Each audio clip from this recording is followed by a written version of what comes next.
আসসালামালাইকুম। School যাব ওলাইছোঁ। আজি জেৰিফাটো স্কুলত কিবা এনেকুৱা ফুলৰ গছ নাম লিখি পেলাই এনেকুৱা কৰি লৈ যাব দিছে। এইবিলাক লৈ গৈছোঁ। সৰু নাপালোঁ কাৰণে এইটোৱে লৈ যাম এতিয়া। এইটোৱে লৈ আনিলে তাৰ বাপেকে কাৰণে এইটোৱে লৈ যাওঁ। অলপ ডাঙৰ আৰু অলপ সৰু হ'লে ভাল আছিল।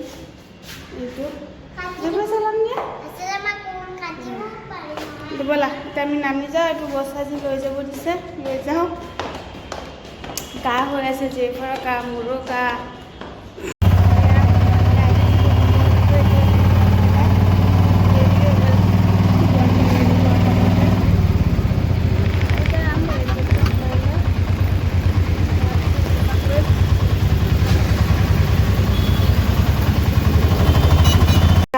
ৰেডি কৰিছোঁ। এইফালে ঢেকীয়া শাক ভাজিম। এইফালে ঢেকীয়া কাটি ৰেডি কৰি লৈছোঁ। এইফালে মূলা আৰু আলু চব্জি বনাম।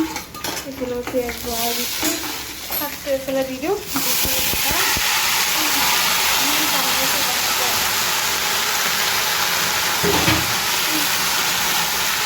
পানী নাই, শাকৰ বহুত পানী আছে। আকৌ দেউতাক স্কুলৰ পৰা অনাৰ পিছত অলপমান বজাৰ গ'লোঁ আৰু দেৰি হৈ গ'ল। বজাৰ মানে কিবা আম ফল মূল এইবিলাক লৈ আনিলোঁ। খাব খুজি থাকোঁ টিফিনত ল'ব, এইবিলাক আনিলোঁ। ইমান দেৰি হ'ল, তাই গায়ে ধোৱা নাই। 2টা বজাত দি দিলোঁ। অলপ চব্জি বনাইছোঁ। চব্জিবোৰৰ ইমান দাম, বাপৰে। বৰষুণৰ কাৰণে কি ক'ব নোৱাৰোঁ, দাম নকৰে বস্তুবিলাকৰ বহুত। আমাৰ কাৰণে বহুত দাম, মানুহৰ কাৰণে ইমান দাম নহয়। কেতিয়াবা বহুত দাম হৈ যায় বস্তুবিলাক, কেতিয়াবা আকৌ ঠিকেই হয়। অলপ মছলা চছলা দি সেইখিনি বনাওঁ। তাৰপিছত মছলা দিওঁ। মোৰ মছলাখিনিও হৈ গ'ল, বনাব লাগিব। ঘৰত বনাইছিলোঁ মছলা, লাগি গ'ল। এইটো হৈ যাব। এইটো হৈ গ'লে শাকতে নদী পানী উঠিলোঁ। শাকটো হৈ থাকক, এইটোও হৈ থাকক। ভাতটো হৈ গৈছে, এইটো হোৱা মানে মজা মানে মই জেৰিফাক গাটো খুৱাই আৰু ঢেকীয়া শাক ভাজি হৈ গ'ল। মুড়ি শাক অকণমান হৈ গ'ল, 10 টকাত লৈ আনিছিলোঁ। এয়া চব হৈ গ'ল। এতিয়া জেৰিফাক ভাতটো দি দিম। মই অলপ দেৰিকৈ খাম। জেৰিফা আব্বাক ভাতটো দি দিম। 2:30 বাজে। এইফালে জিকা অলপ বনাইছিলোঁ, হৈ যাব। ৰঙালাও ভাজি বনাইছোঁ, ঢেকীয়া শাক ভাজি।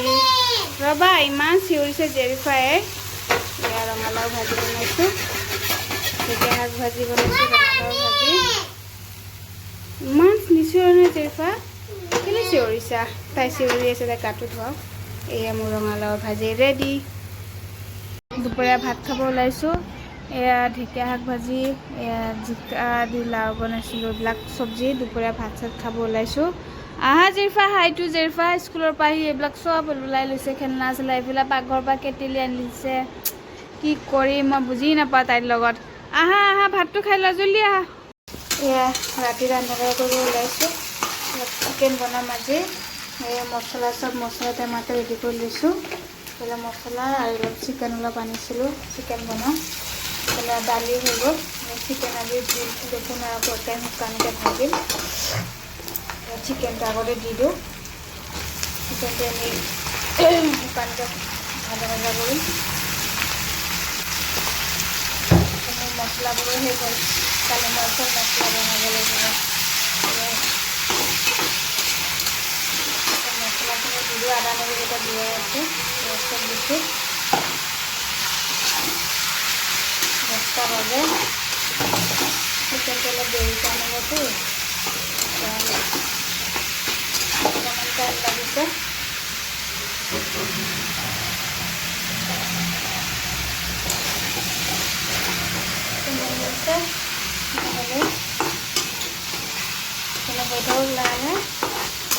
ভাজা কৰিমতো অলপমান টাইম লাগিব।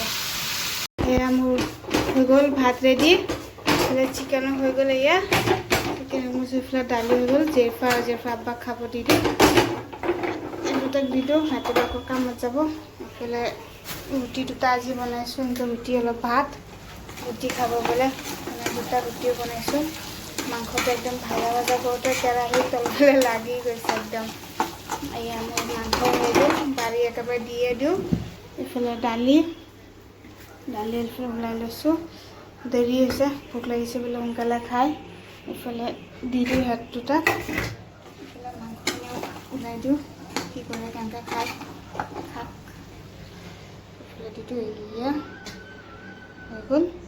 আৰু জেৰিফাটো আৰু এইখিনি জেৰিফা, এইখিনি তাৰ বানপানী, এইখিনি খাব পাৰে নোৱাৰে সন্দেহ মোৰ। হৈ গ'লে এটা খাবতো দি দিওঁ,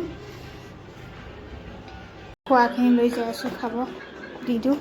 জেৰিফা নাই, ঘৰ মালিকৰ ওচৰত গৈছে লোৱা নাই, লোৱা ইয়াৰ ভাত দি দিলোঁ খাব। আহি আছে তাই